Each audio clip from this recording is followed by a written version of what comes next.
হাসিনার যে অবস্থা হয়েছে তাতে আরো ভয়ঙ্কর অবস্থা তাদের হবে।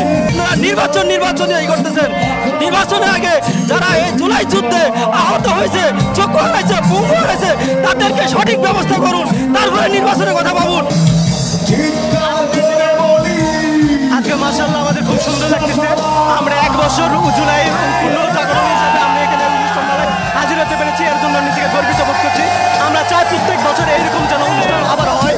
আমরা চাই প্রত্যেক বছর এভাবে হবে, আমরা তরুণরা আবার জাগবো, আমরাও শিখবো আমাদের ইতিহাস কি ছিল, আমাদের উপর কি জুলুম হয়েছিল, আমাদের উপর কিভাবে নির্যাতন করা হয়েছিল, কিভাবে পুলিশ দিয়ে আমাদের উপর হামলা করা হয়েছিল।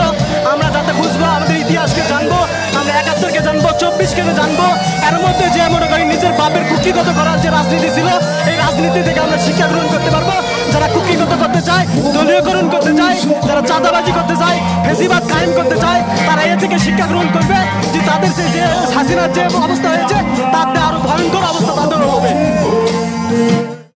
নতুন বাংলাদেশের যে আমাদের যে ইচ্ছা, জুলাকাঙ্ক্ষা, জুলাই যোদ্ধাদের যে আকাঙ্ক্ষা, তা এখনো পূরণ হয়নি। বর্তমান যে প্রশাসন, আগে নির্বাচন দিতে হলে আগে সংস্কার করতে হবে, প্রশাসনের সাংগঠনিক সংস্কার করতে হবে। বর্তমান যে প্রশাসন, এই প্রশাসন মনে করছে বিগত সরকারের আমলে তৈরি করা প্রশাসন, এই প্রশাসন দিয়ে সুষ্ঠু নির্বাচন কোনোভাবেই সম্ভব না। তাই আমরা চাই আগে সংস্কার, তারপরে বিচার, তারপরে নির্বাচন।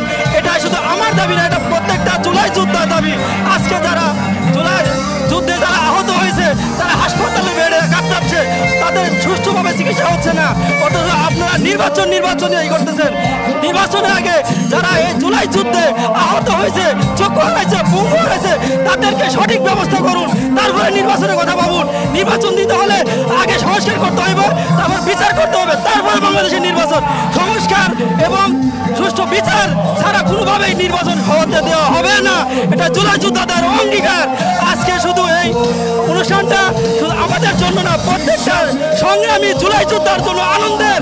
এই আনন্দ আমরা উপলব্ধি করেছিলাম 1971 সালে। আমরা হয়তো দেখি নাই, কিন্তু মানুষের মুখে শুনতে পেরেছি। কিন্তু আমরা 24-এর যে গণহত্যা, তা আমরা নিজের চোখে দেখেছি, প্রত্যক্ষ করেছি।